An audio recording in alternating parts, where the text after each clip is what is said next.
the Emperor, the Master of Suspense. These are names associated with two of the most celebrated and talented directors in the history of cinema. Akira Kurasawa and Alfred Hitchcock. Modern filmmakers continue to draw inspiration from them today. So what exactly makes them so unique? Mr. Hitchcock, why do you always make mystery films?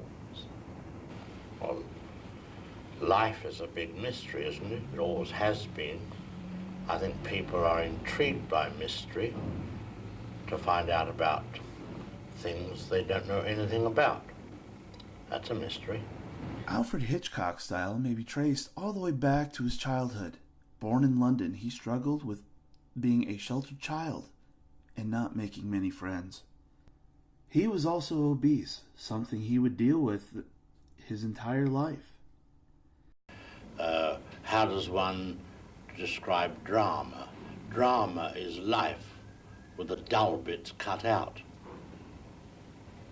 Do you regard the mystery, the form of mystery in a film, as a kind of escape for yourself in any way? An escape possibly from your own fears? Well, it might have started that way. I suppose it must have all started when I was in my mother's arms at the age of 6 months. And she said to me, "Boo," and scared the something out of me, you know. He even went through a terrible experience in which his father forced him to go to the police station for his bad behavior. Can you remember any specific instance when you were frightened as a child? Well, I have a vague recollection of being scared by a policeman. I think that when I was probably about 4 or 5 years of age, being sent with a note to the local police station and being shut in a cell as a punishment for some mishap or I don't even know what it was for. I was probably unjustly incarcerated at the time.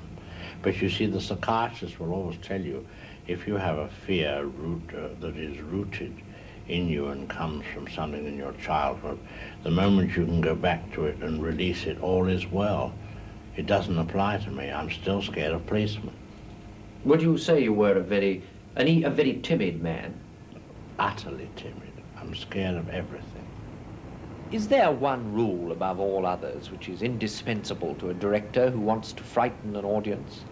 I think he should understand the psychology of audiences. He should also know that audiences love to enjoy the very thing that they have built in, and that's fear that all started when the mother said boo. But for some inexplicable reason, they like to, how shall I say, put their toe in the cold water of fear to see what it's like. That's why they go for rides on switchbacks and scream and then get off giggling. Little girls go on swings. They go higher and higher. And suddenly, when they get too high, they get scared and come down again. Eventually, at the age of 20, he began dabbling in creative writing through his job in house publications, the Henley Telegraph. This quickly led to him becoming a title card designer for a branch of Paramount Studios, entering the film industry. After a few directorial missteps, Hitchcock found his footage with The Lodger, a story of the London fog in 1927. At this point, he began using techniques which drew inspiration from German Expressionism. After a decade of honing his style for suspense and thrillers, he moved to Hollywood, where the next few decades would see some of his greatest works.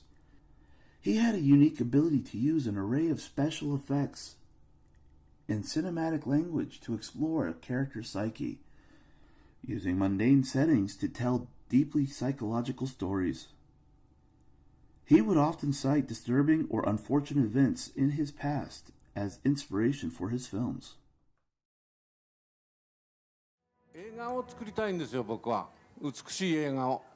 で、映画っていうのを追求して50何年間やってきたわけですけどね、もうそろそろ60年近くまだまだ本当に映画っていうのはつかめてないと僕は思ってるし、この映画でも、素晴らしい映画ができたっていうことを皆さんに喜んでもらいたいんです。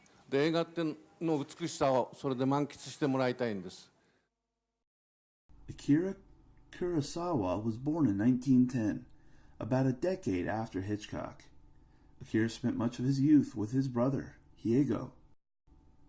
Hiego's interest in film and foreign literature had a huge influence on Akira, who actually spent much of his childhood pursuing painting. Hiego was an extremely important influence on Akira. He would be the source of Akira's artistic perspective. He once took him to witness the carnage left by the 1923 Kanto earthquake, encouraging him to confront death and destruction and not shy away from unpleasant truths. After Hiego's death in 1933, as well as the death of his oldest brother, Akira decided to pursue film at the age of 25, finding work in the studio that would go on to become Toho. Akira spent the next 5 years as an assistant director, mostly under the tutelage of Kajiro Yamamoto. Kurosawa's approach appealed to Yamamoto, who took every opportunity to promote his work. In 1943, he made his directorial debut with the film Sanshiro Sugata, and I hope I'm pronouncing these correct.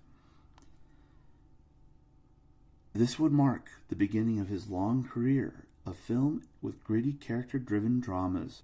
Similarly to Hitchcock, Akira Kurosawa's films favored a much more psychological approach, even taking advantage of some of the same Western inspirations, a fact which rubbed some of the Japanese film community the wrong way. However, whereas Hitchcock's films focused on a dramatic style, Kurosawa's films had a large focus on social issues. Incidentally, Kurosawa also displayed an uncanny ability to communicate deeply troubled ideas in his films after having experienced many difficulties in his early life.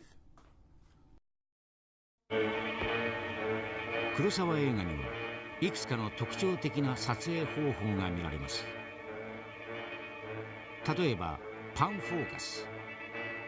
日本映画離れしたイメージも随所に見られます。印象的な絵作りには余念がありません。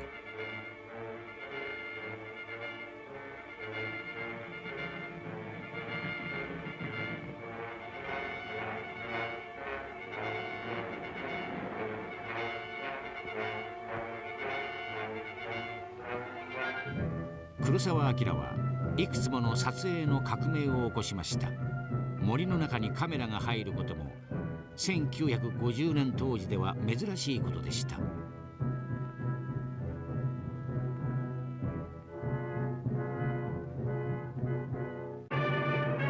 望遠レンズでのパンニングを効果的に使ったのも当時斬新な手法でした。誰もが移動撮影だと思って驚いたのです。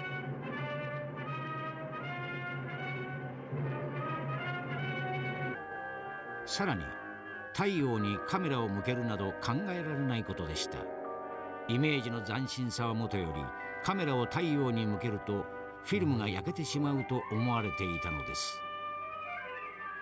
While born on opposite sides of the world and making very different films, Alfred Hitchcock and Akira Kurosawa can be shown to have many similarities, not just in their styles, but even their backgrounds. Convergent evolution at its finest.